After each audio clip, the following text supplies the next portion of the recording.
Nagpur railway station परिसर में mafia राज के खिलाफ शिवसेना ने हल्ला बोला है।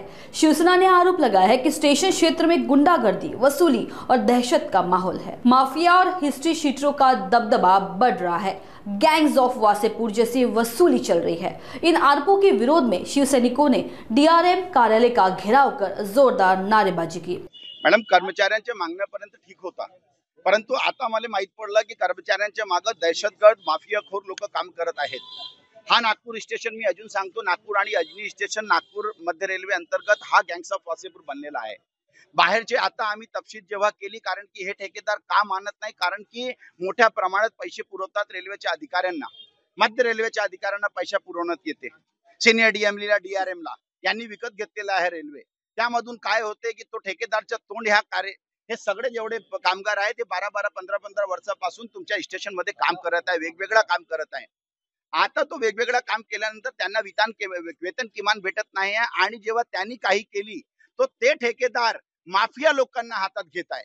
इकडचे जेवढे गुंडखोर लोक आहेत, जेवढे असामाजिक तत्व आहे, मर्डरिस्ट लोक आहेत, त्यांनी कब्जा केलेला आहे, आणि ठेकेदारांना त्यांना कंत्राटमध्ये थर्ड पेटी कॉन्ट्रॅक्ट अवैध रुपये दिले आहेत। रेल्वेमध्ये थर्ड पेटी कॉन्ट्रॅक्ट देऊ शकत नाही, आणि ते गुंडे सर्वाइव्ह करतात। यांची पासबुक, यांचे एटीएम, यांच्या वेतन किमान सगळं घेतात।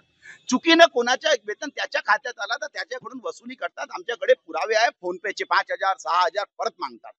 म्हणजे ही गुंडेगिरी। आणि जर कोणी आवाज केला, कोणी शिवसेनाकडे आला आणि कुठे डीआरएम ऑफिस मध्ये गेला, तक्रार करायला गेला, तर त्याच्या घरी 5-5 गुंडे पाठवतात, गार्डलाईन मध्ये पकडतात, मारझोड करतात। 9 तारखेला आम्ही एफआयआर लोहमार्ग पोलीसमध्ये 324 एफआयआर गावंडे पीआय यांच्या म्हणून दखल केली आहे। आम्ही एसपी मंगेश शिंदे, जीआरपी त्यांना पण आम्ही बोललो आहोत। परंतु सगळ्यात मोठी गोष्ट आहे की सर्व हा डीआरएम विनायक गर्ग हा नालायक माणूस आहे। मनीष अग्रवाल ऐकत पण होता। हा एवढा एसीच्या चेंबर मध्ये राहतो, यांना ह्या लोकांची तकलीफ नाही। ह्या लॅट्रिन साफ करणारी महिला आहे, हे विधवा महिला आहे, हे मुलं 12।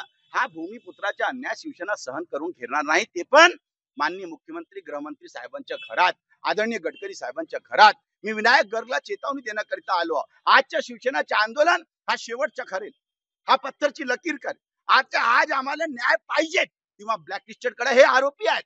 सेंट्रल लेबर कमिशनरने इन्स्पेक्शन केलं, सगळं खडं बनलं, माझ्याकडे आहे न्यायालयामध्ये। यांना पण आरोपी आहे, ठेकेदारला पण आरोपी केला। पण रेल्वे एवढी खाऊन पिऊन आहे, याचा भ्रष्टाचार पूर्ण हिंदुस्थान मध्ये। आदरणीय मोदीजी, तुम्ही अँटी म्हणजे करप्शन गेला असं म्हणता, पण मी म्हणतो की मध्य रेल्वे सर्वात भ्रष्ट रेल्वे आहे। हा डीआरएम विनायक गर्ग सर्वात भ्रष्ट डीआरएम आहे। आज आम्ही एकदम आलो आहोत, मूड मध्ये आलो आहोत, शिवसेना स्टाईल मध्ये आलो आहोत। आज किंवा ह्या रडांगणींना न्याय भेटेल, नाही तर मग आम्ही जेलात जाऊ। आज आम्ही ठरवू।